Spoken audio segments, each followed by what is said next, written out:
What up, peeps? I didn't think I was gonna do another RecRoom video so soon because I had kinda given up on it after my last video. But recently, the saveRecRoom movement got hit with a blow, so I'm gonna give you all a quick update. Incoming yak warning.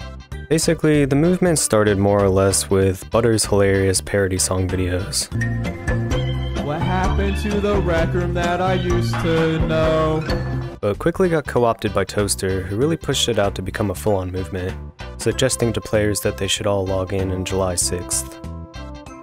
This started off pretty innocuous, but was soon met with criticism because there was calls to crash the servers with so many people, or to go ahead and review bomb the game, leading to a couple of people suggesting that Toaster was just doing it all for the clout, which caused him to leave the movement and give the reins over to the rest of the saveRecRoom Discord mods.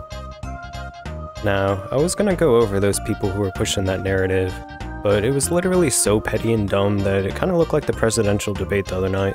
You're the sucker. You're the loser. To kinda summarize it all really quick in my opinion, obviously RecRoom skews really young. There's a lot of kids all hopped up and ready to protest RecRoom, so they went about it in kind of abrasive manner. The aforementioned people who had claimed that saveRecRoom was all for clout saw this crazy mob suggesting crazy ideas, and I feel they used Toaster as kind of a scapegoat for all the community acting all crazy, since he was the figurehead of the movement. Ironically, I don't think they realized that by creating this sort of low-effort counter-argument drama content, they're in turn doing exactly what they claim Toaster to be doing, just utilizing the movement as a guise to promote themselves and their thoughts. Listen, I don't really even know the guy aside from just seeing all this drama unfold. I'm like, not his friend or anything trying to back him up here, but I truly think that he wasn't doing this with any malintent. But I'll get back to that in a moment. What really caused me to want to revisit this topic was Tarapeutic's bombshell of a video. We're gonna be okay. I love you. Oh my god!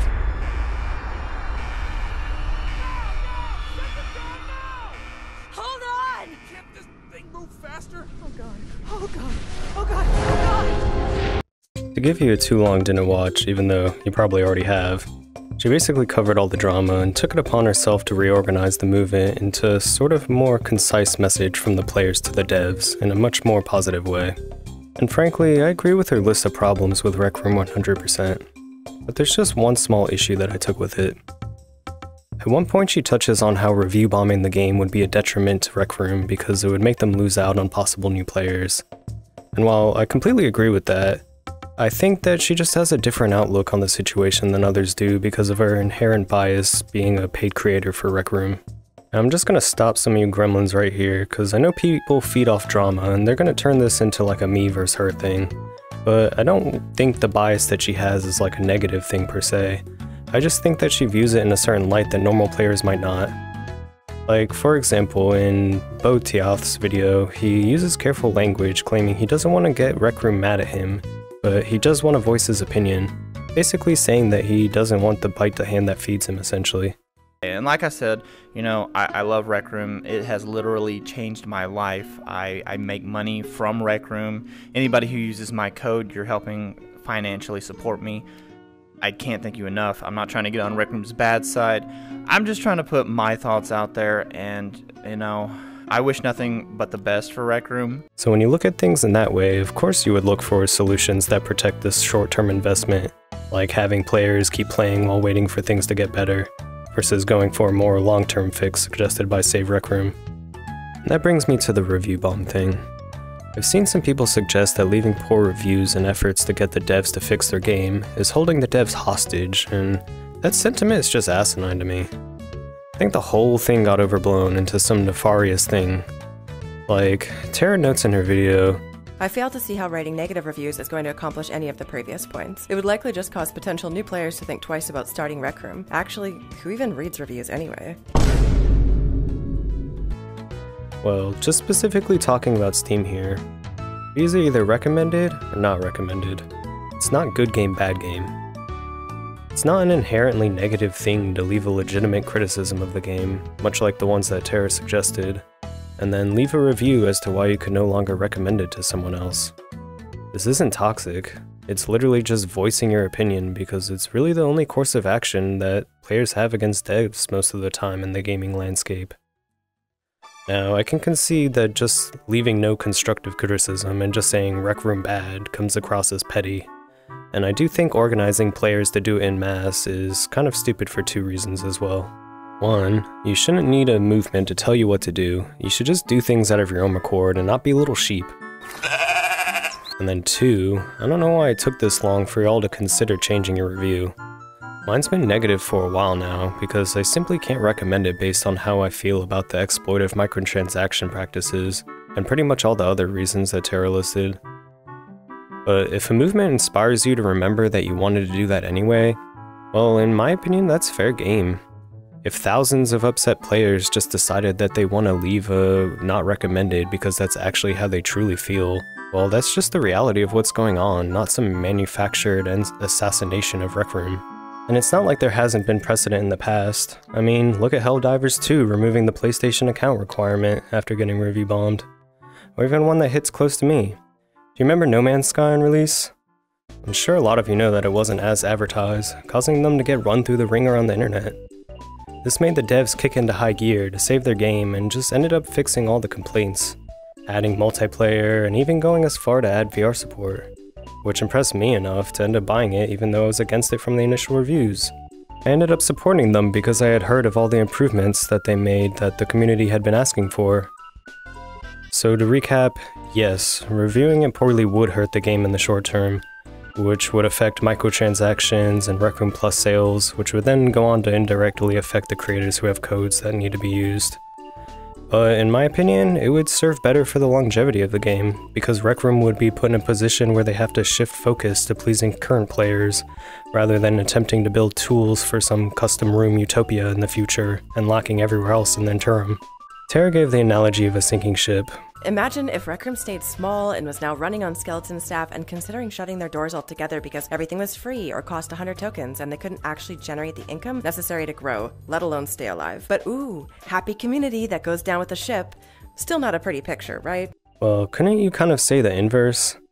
Would it really be better for RecRoom not to hear the complaints and continue just to evolve into a Roblox clone whose only goal seems to funnel money from microtransactions?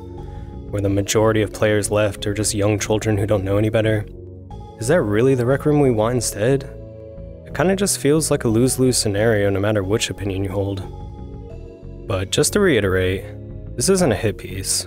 I'm not saying Tara or anyone else is acting as some sort of shill, because I think everyone's really on the same page and everyone's just having growing pains and figuring out what the best course of action would be based on their personal outlook on things.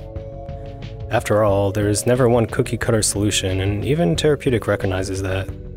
In reality, we all just want RecRoom to feel like the game it used to, when it was at its peak. When everyone was just having fun and there wasn't all this drama about the game dying. A bunch of the players I interviewed in my last video gave real testaments to the old times they had. These aren't just mindless bashing, even though they may have used language that might be a little bit abrasive. To me, it's just like giving your older brother a hard time, but he's still family, you know? A lot of people are gonna hop on the bandwagon that saveRecRoom is dead now, that it was all for clout, blah blah blah blah. But the reality is, whether you call it an apple or a banana, we all want the same things from the devs. Now I'm sure some of you are thinking, aren't you just doing the same thing, Spacegoat? Creating drama farming content for clicks? Nah fam, I'm not even a RecTuber. I'm a VR YouTuber who just happens to love the game. I legit have no ducks in this race other than just wanting to see RecRoom thrive. I don't really care if you sub me at all. RecRoom isn't really my target audience aside from being VR related. But really, I just find these sorts of investigative things fun to create. It's just a shame that we have community infighting due to our differing outlooks on the matter, when really we should just be focused on standing together to let the devs know how we really feel. While I may have nitpicked some of Tara's argument, at the end of the day her takeaway is totally on point. So for the end of the video, I'm just gonna drill in her same points home because this is the message the devs really need to hear. We need better communication. Less pricey items. Better written lore. Ask the community before implementing major changes. Free my boy the weekly. Bring back creator programs and contests. Add new quests. And I'm actually just gonna throw in there revamp the old RecRoom originals, like adding more maps to laser tag or paintball. About creative builders more. Add legacy UI options for people who enjoyed that version of it. I mean, I kind of get it. You gotta edit the UI to fit modern standards, but it would be cool if you could fit that in somehow. And of course, focus on bugs and optimization fixes. Now, as far as saveRecRoom goes, I've looked at the Discord and they feel sort of deflated from Tara's video.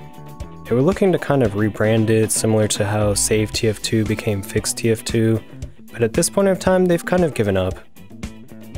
And that's okay, but I don't think saveRecRoom was ever really dead or a scam or whatever. I think a lot of passionate people just got really hyped and wanted to do something about RecRoom and how they felt about it. But whether you want to rock saveRecRoom still or use Tara's new RecRoom community goals tag, both are going to get the message out there. So is saveRecRoom dead? Well, some people might think so, but the core of the message lives on. Just remember, don't be little shits and keep it classy, RecRoom.